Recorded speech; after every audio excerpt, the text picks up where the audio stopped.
प्यारे बच्चों, आशा है आप लोग बहुत मजे में होंगे। आज मैं आपको एक कहानी सुनाने जा रही हूँ कि गोदी में छोरा और गली में ढिंडोरा।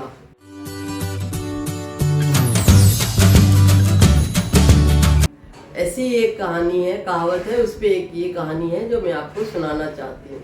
बच्चों, बहुत साल पहले की बात है। तब लोग पैदल यात्रा करते थे, उतने आवागमन के साधन नहीं होते थे। तो और जगह जगह धर्मशाला जो सराय है वो बनी रहती थी, तो रात में वहाँ रुक रुक के वो लोग फिर सुबह होती थी तो आगे की यात्रा प्रारंभ करते थे। तो ऐसे ही बच्चों, एक बार की बात है, एक व्यापारी अपने बेटा, उसका थोड़ा सयाना हो गया, तो बोला, बेटा तुम तो यहाँ का व्यापार संभालो और मैं शहर में जाके खूब और अच्छा व्यापार अपना करके आता हूँ। तो लड़के ने कहा कि ठीक है पिताजी। अब वो व्यापारी तो अपना चला गया शहर में और खूब उसका व्यापार फला फूला, वो बहुत सारी मतलब धन को अर्जित करता है। तो वो सोचता है इतना धन मैं कैसे घर ले जाऊंगा।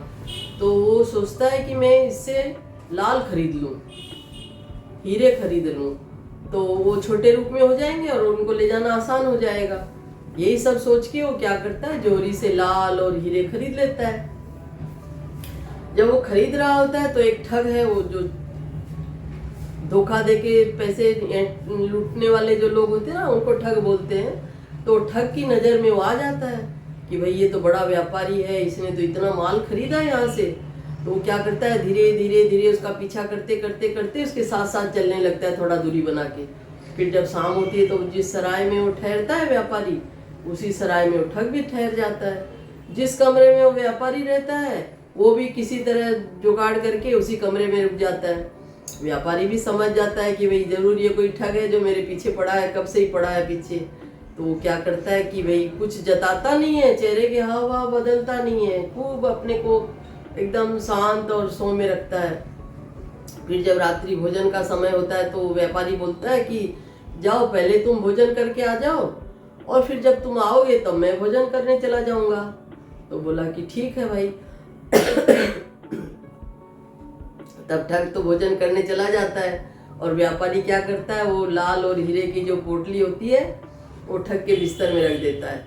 और फिर जब ठग भोजन करके आता है तो वो उसको बोलता है कि ऐसे करो कि मुझे तो इतनी रुचि नहीं है, अभी भूख नहीं है, मैंने रास्ते में खाना खा लिया था, तो चलो अपने तैयार होकर सो जाते हैं।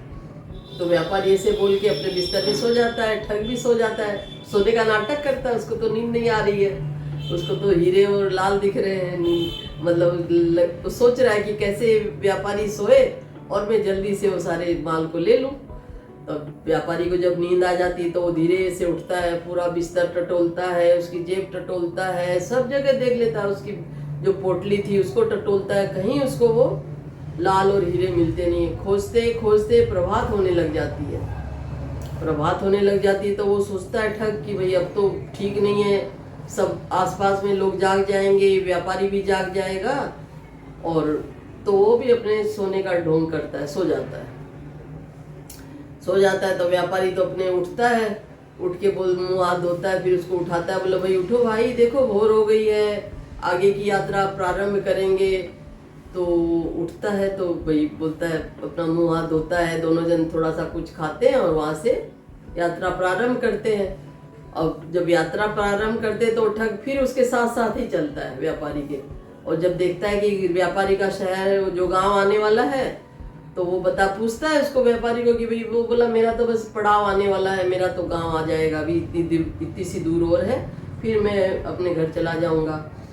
तो जब गांव की सीमा आती है तो वो ठग बोलता है कि देखो भाई, एक बात पूछता हूँ, अब तो तुम्हारा तो घर तो आने वाला ही है, तुम तो सीमा में पहुंच ही गए हो, पर एक बात मुझे बता दो। तो व्यापारी ने कहा, पूछो, क्या बात पूछना चाहते हो।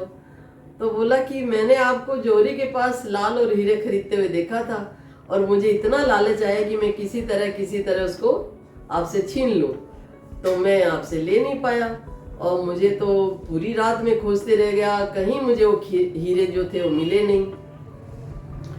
तो व्यापारी बोलता है कि देखो भाई, ये तो मैंने भी समझ लिया था कि आप मेरे पीछे लगे हुए हो, तो जब आप खाना खाने गए तो मैंने वो पोटली आपके बिस्तर में छुपा दी, और आप तो सारी रात मेरा बिस्तर टटोलते रहे, मुझे टटोलते रहे, अपने बिस्तर की तरफ तो देखा नहीं आपने। और जब सुबह उठ के आप जब चाय पीने गए तो मैंने वो पोटली निकाल के अपने पास रख ली वापस।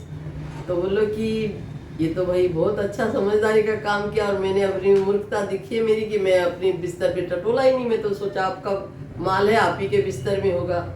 तो बच्चों, इसमें हमारे संत महात्मा क्या बोलते हैं कि ये जो ईश्वर रूपी प्रभु का जो तत्व है, लाल रूपी हमारे हृदय में, हमारे शरीर में जो समाया हुआ है, जिसके जो वही हमारा चेतन है, उसी से हम कुछ सब कुछ कर पाते हैं। तो भगवान को खोजने का जो जगह है, जो मार्ग है, संत महात्मा बोलते हैं कि खुद के अंदर में ही खोजो। और हम लोग क्या खोजते हैं? ये तीर्थ स्थान चले जाते हैं, इस मंदिर में चले जाते हैं, इस जगह चले जाते हैं, इस ये कर लेते हैं, वो कर लेते हैं, और हम लोग जीवन में वापस जब यात्रा समाप्त होने वाली होती है तब तक कोरे के कोरे वापस चले जाते हैं। तो बच्चों, हमें हमेशा संत महात्मा की शरण में रहना चाहिए, गुरु हमेशा जीवन में धारण करना चाहिए। गुरु ही तो मार्ग बताएगा ना कि भाई किस तरह से हम लोग इस 84 के चक्कर से बच सकते हैं। तो हमारे जीवन में गुरु का स्थान होना चाहिए जरूर, और उन गुरु के बताए हुए आज्ञा के अनुसार हमें अनुसरण करना चाहिए, तभी हमारे जीवन का विकास हो पाएगा और हम लोग इस जीवन से जो जन्म मरण का कष्ट है उससे छूट पाएंगे। तो बच्चों, ये कहानी आपको कैसी लगी? आशा करती हूँ पसंद आई होगी। तो पसंद आई होगी तो इसे लाइक कीजिएगा, शेयर कीजिएगा और सब्सक्राइब जरूर कीजिएगा।